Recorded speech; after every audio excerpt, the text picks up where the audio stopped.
গরিব হওয়ার আগে আল্লাহ যে 10টি সংকেত দেন, আপনি কি কখনো ভেবেছেন কেন কিছু মানুষ পরিশ্রম করেও কখনো উন্নতি করতে পারে না?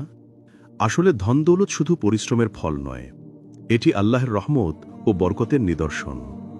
যখন আল্লাহ কারো রিজিক কমাতে চান, তখন তিনি আগে কিছু সতর্ক সংকেত পাঠান, যাতে মানুষ ফিরে আসে, তওবা করে এবং হারানো বরকত পুনরুদ্ধার করতে পারে।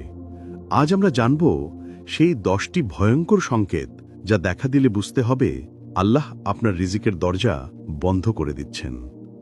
তা হল 1, গরিব হওয়ার আগে মানুষের মনে অন্যের প্রতি হিংসা ও কৃপণতা জন্মায়। মানুষ যখন আল্লাহ দেওয়া রিজিক নিয়ে অসন্তুষ্ট হয়ে পড়ে, তখন তার অন্তরে অন্যের প্রতি হিংসা ও কৃপণতার আগুন জ্বলে ওঠে। সে চায় যেন অন্যের ভালো না হয়, অন্যের রুজি যেন কমে যায়। এই মানসিক রোগই মানুষ গরিব হয়ে যাওয়ার অন্যতম কারণ।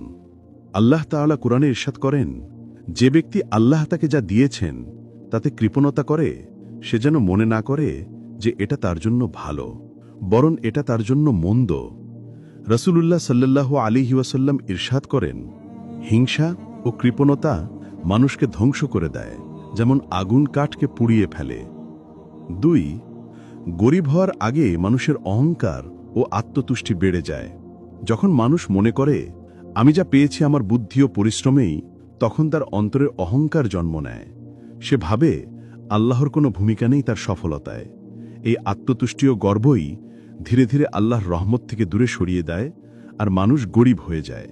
কারণ যে ব্যক্তি নিজেকে স্বয়ংসম্পূর্ণ মনে করে, আল্লাহ তার রিজিক সংকুচিত করে দেন। আল্লাহ তাআলা ইরশাদ করেন, নিশ্চয়ই মানুষ সীমা লঙ্ঘন করে যখন সে নিজেকে স্বয়ংসম্পূর্ণ মনে করে। অহংকার এমন এক ব্যাধি যা আল্লাহর সন্তুষ্টি কেড়ে নেয়। তাই বিনয়, কৃতজ্ঞতা ও আত্মসমালোচনা এগুলোই আল্লাহর রহমত টিকিয়ে রাখার চাবিকাঠি। বিপরীতে অহংকার বাড়লে মানুষ গরিব হয়ে যায়। 3, গরিব হওয়ার আগে মানুষ গুনাহে লিপ্ত থাকা স্বাভাবিক মনে করে। যখন মানুষ আল্লাহর ভয়ে হৃদয় থেকে হারিয়ে ফেলে, তখন সে গুনাহকে গুনাহ মনে করে না। হারাম আয়, মিথ্যা কথা, প্রতারণা বা অশ্লীলতায় ডুবে যায়, অথচ ভাবে এতে কোনো ক্ষতি নেই। এভাবেই ধীরে ধীরে আল্লাহর অসন্তুষ্টি নেমে আসে, আর মানুষ গরিব হয়ে যায়। আল্লাহ তাআলা বলেন, তোমাদের যেসব বিপদ আপদ আসে তা তোমাদের হাতের কামাই, আর তিনি অনেক কিছু ক্ষমা করে দেন। আর রাসূলুল্লাহ সাল্লাল্লাহু আলাইহি ওয়াসাল্লাম ইরশাদ করেন, যখন মানুষ প্রকাশ্যে গুনাহ করতে শুরু করে, তখন আল্লাহ তাদের রিজিক সংকুচিত করে দেন। 4, গরিব হওয়ার আগে মানুষ অন্যের হক নষ্ট করতে শুরু করে। যখন মানুষের অন্তরে ভয় ও তাকওয়া কমে যায়, তখন সে ধীরে ধীরে অন্যের হক নষ্ট করতে শুরু করে। কারো পাওনা মেরে খায়, কারো পরিশ্রমের মূল্য দেয় না, কিংবা প্রতারণার মাধ্যমে নিজের লাভ খোঁজে। এসব অন্যায় কাজের কারণে মানুষ ধীরে ধীরে গরিব হয়ে যায়। আল্লাহ তাআলা ইরশাদ করেন, তোমরা একে অপরের সম্পদ অন্যায়ভাবে ভক্ষণ করো না, এবং মানুষের সম্পদ অন্যায়ভাবে আত্মসাৎ করার জন্য বিচারকদের ঘুষ দিও না। রাসূলুল্লাহ সাল্লাল্লাহু আলাইহি ওয়াসাল্লাম ইরশাদ করেন, যে ব্যক্তি অন্যের হক অন্যায়ভাবে গ্রহণ করে, সে যতই বুদ্ধিমান বা ধনী হোক না কেন, কিয়ামতের দিন সে আল্লাহর সামনে অপমানিত অবস্থায় দাঁড়াবে। তখন তার সব সম্পদ, সম্মান ও রিজিক কেড়ে নেওয়া হবে। 5, গরিব হওয়ার আগে নামাজে অলসতা ও অবহেলা শুরু হয়। যখন কোনো মানুষ আল্লাহর সঙ্গে সম্পর্ক দুর্বল করে ফেলে, তখন প্রথমে যে আমলটি ক্ষতিগ্রস্ত হয় তা হল নামাজ। শুরু হয় অলসতা, বিলম্ব করা, কখনো না পড়া, আবার কখনো তাড়াহুড়ো করে পড়া। নামাজের এই অবহেলায় ধীরে ধীরে মানুষ গরিব হয়ে যায়। আল্লাহ তাআলা বলেন, যে ব্যক্তি তার নামাজ নষ্ট করেছে তারা অচিরেই ধ্বংসে পতিত হবে। সূরা মারিয়াম 59 নম্বর আয়াত। আর রাসূলুল্লাহ সাল্লাল্লাহু আলাইহি সাল্লাম ইরশাদ করেছেন, যে ব্যক্তি নামাজের প্রতি গাফিল হয়, আল্লাহ তার রিজিক সংকুচিত করে দেন। শুআবুল ঈমান 3025 নম্বর হাদিস। 6, গরিব হওয়ার আগে হারাম আয়ের দিকে ঝোঁক দেখা দেয়। যখন মানুষের অন্তর থেকে আল্লাহ ভীতি করে যায়, তখন সে হালাল হারামের পার্থক্য ভুলে বসে। সামান্য লাভের আশায় মিথ্যা, প্রতারণা, সুদ বা ঘুষের পথে হাঁটে।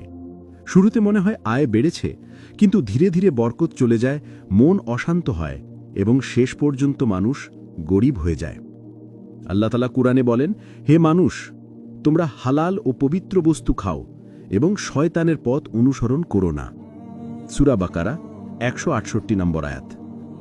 অন্য এক হাদিসে নবী করিম সাল্লাল্লাহু আলাইহি সাল্লাম বলেন, যখন কোনো মানুষ হারাম উপার্জন করে তখন তার দোয়া কবুল হয় না, তার আমরে বরকত থাকে না, আর শেষে সে গরিব হয়ে যায়। শুআবুল ঈমান 5311 নম্বর হাদিস। 7. গরিব হওয়ার আগে দান করার মন মানসিকতা উঠে যায়।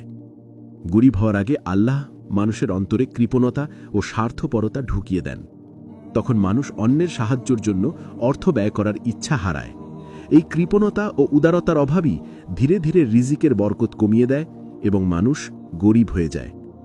দান না করা আসলে রিজিকের সংকোচনের এক বড় কারণ।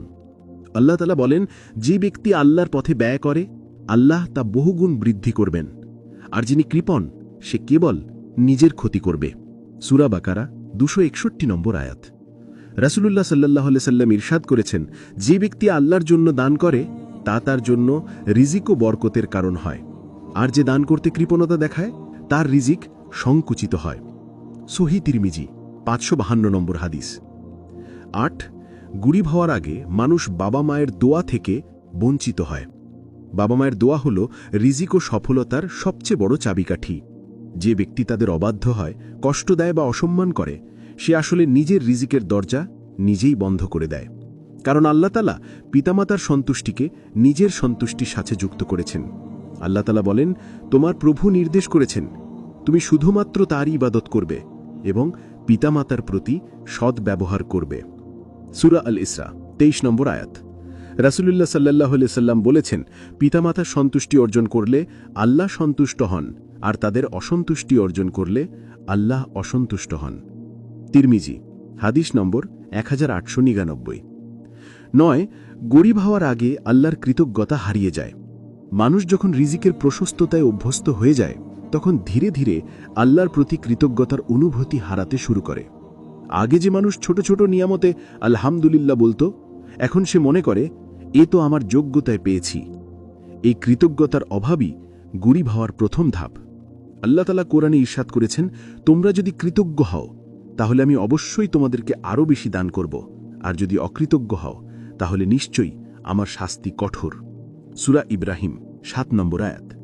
রাসূলুল্লাহ সাল্লাল্লাহু আলাইহি সাল্লাম বলেছেন, যে ব্যক্তি মানুষকে ধন্যবাদ দেয় না সে আল্লাহর কৃতজ্ঞতাও প্রকাশ করে না।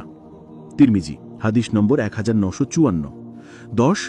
গরিব হওয়ার আগে মানুষ দুনিয়ার উপর অতিরিক্ত নির্ভর হয়ে পড়ে। গরিব হওয়ার আরেক বড় সংকেত হল মানুষ যখন দুনিয়ার উপরে অতিরিক্ত নির্ভর করতে শুরু করে।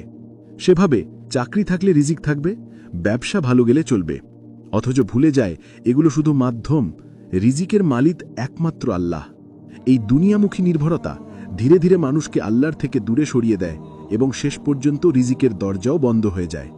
রাসূলুল্লাহ সাল্লাল্লাহু আলাইহি সাল্লাম ইরশাদ করেছেন, যে ব্যক্তি দুনিয়ার চিন্তায় মগ্ন থাকে আল্লাহ তার দরিদ্রতাকে দুই চোখের মাঝে স্থাপন করেন আর রিজিক তার কাছ থেকে দূরে সরিয়ে দেন।